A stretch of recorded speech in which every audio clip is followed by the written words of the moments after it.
Trial and error is how you find your crew. It's inevitable. But first, answer this question. Are you afraid of rejection? And how many times have you been rejected? I've been rejected a lot of times. Not only by girls, but also by peers, friends, and people who I want to work with. So let's start from the beginning. I wasn't really as passionate in filmmaking as I was now in high school, but I still had this video production, and I really had a fear of volunteering. And so when my professor asked me to direct and lead a crew to do some sort of project for the morning announcements, I was a little bit scared already. And so he gave me the task of going around campus asking people about the certain thing. I already forgot about it. And yeah, I really struggled to do this. I had other people who were in the project ask for me because I was just really nervous. I was really afraid of being rejected, of being ignored. That's why I never had the courage to do so. And moving on, a couple of years, I'm in university now, and I still have this fear. Honestly, I only conquered this fear last semester during the fall, and that was only through this class, which is advanced directing. It was a workshop, pretty much. And what made me realize that rejection had to happen, how that was the only way to grow, is when my professor literally came up to my face and he said out something along the lines of this: you everybody who's not working on a film right now needs to do so. If you don't participate, how are people going to notice you? Even if you're sitting on the front, that doesn't mean it means anything or something like that. And then he looked at me. Yeah, that lit a fire inside me that made me say, I'm tired of this. I wanna get out there. It's true what he said. If I don't go out there and get rejected, how am I going to succeed? I need to get my name out there. And so I did. I After that I did a couple of films, and some I succeeded at, some I didn't, and the ones that I didn't, I got shamed for by my professor again, and that gave me more motivation to do even better next time. And I did. I This is how you grow. This is the beauty of workshops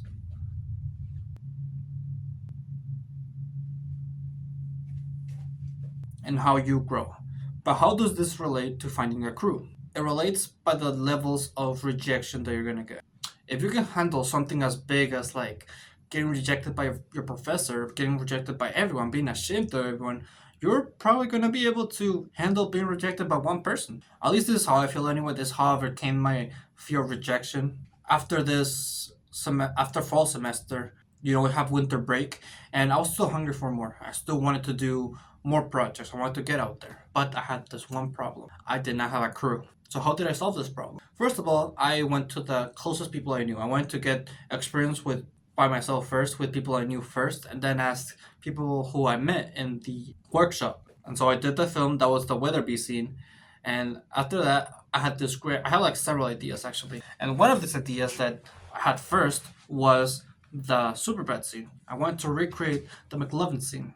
And the fact that I had this idea ever since winter and I haven't been able to do it since, it's been 2 months now since the beginning of the year. That just shows you how I haven't been able to find a proper crew. Because this scene, the Superbad, you've seen the movie. It's a good movie. If not, then just look it up. Superbad McLovin scene. There's about 3 actors in this scene. It's been surprisingly enough hard to find 3 actors. So let's go over now how to find crew and how I've dealt with it. I had different experience with comedy before. Comedy has a lot of potential for improvisation. Naturally, you would ask people that you know from your workshop because you worked with them before. They know your skills. They know how hard you do. That's not wrong, but yeah. So yeah, I went to the directors who directed me first because I wanted to see if I could act first. Even though in the Weatherby scenes I directed, but I want to act again because it's a lot of fun. So I went to them and got rejected. I asked this person, "Hey, would you be down? What?" And then they said something along the lines of, "Oh yeah, sure. What day?" And then I'll tell them the day, and they will say, "Not interested," or "No, not interested," but sorry, I can't. I'm not available that day. Got rejected there. I would ask the next person. They will say the same thing. I can't that day. Then I tried another approach. What days work for you? And same thing, I still got rejected. oh, sorry, I've been overwhelmed with school. I have so many things going on, so many projects.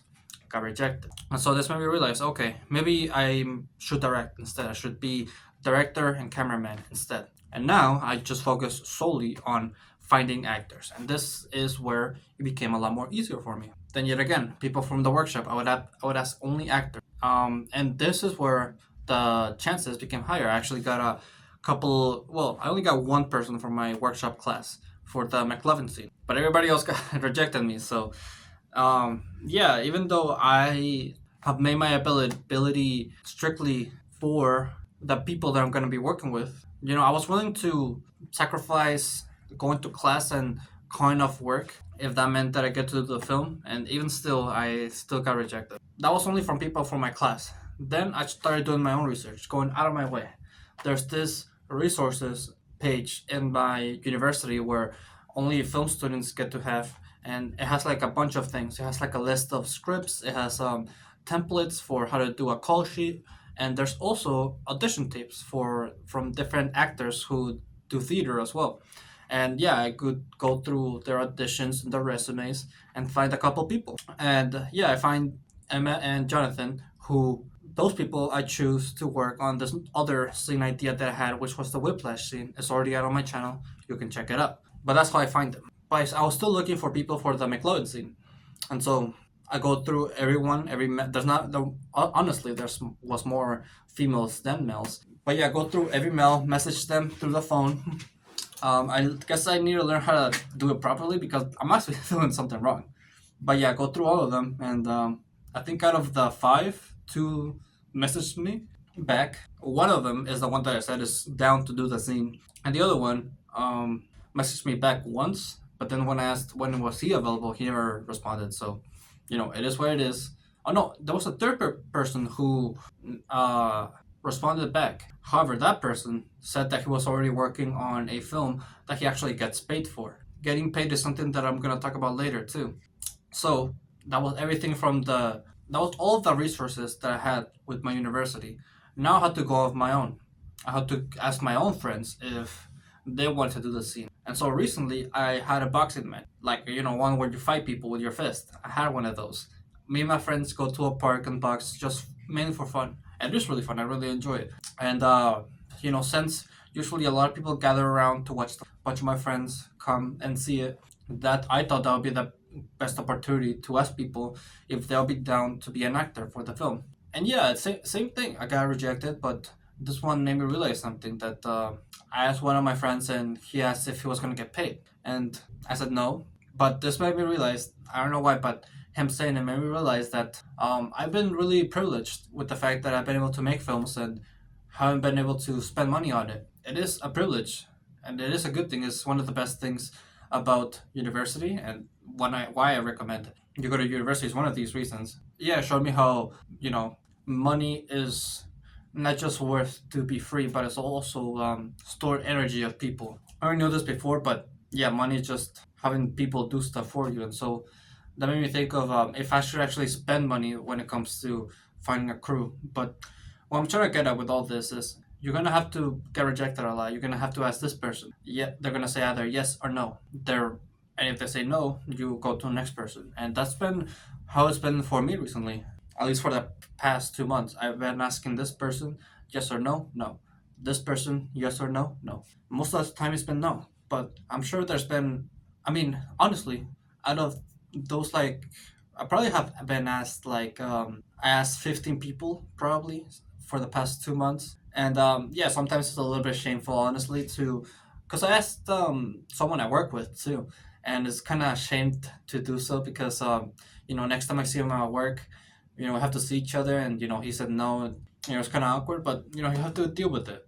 The fact is, whenever you get rejected, next time you see that person, it's gonna be awkward. That's the reason why I feel most people are afraid of rejection. But yeah, eventually you're gonna find someone. As a matter of fact, I think I have the second person for the McLovin scene, and so if we have two people, I could be the third person acting, and then I could have one of my friends be cameraman. Most people, I think, would be down to be cameraman. They have to be on camera. It's very simple. However, if I do act, I can't be director either, so I can't guide the actors to a certain performance. So we'll see what happens. Look forward to that, however. But yeah, don't be afraid to, ask people. Be enthusiastic. This is how I think people should go about their project, their film project. Go with it with excitement. Whenever you ask someone to work on your project, go with it with excitement rather than, oh, let's work and, just do it for a grade, just do it for that class. This is how I saw a lot of people do it in my workshop class. That rather than going in it with excitement, with passion, I just saw people just going through the motions and just doing it for that class. And this is something that I'm not really a fan of, because if you're not doing it for yourself, then why are you doing it? You should put everything you have into film every time you do it, because it's your career at the end of the day. With that, thank you for watching this video. If you liked it, sure to leave a like. Subscribe if you're new, if you like my channel, and always remember to live your life.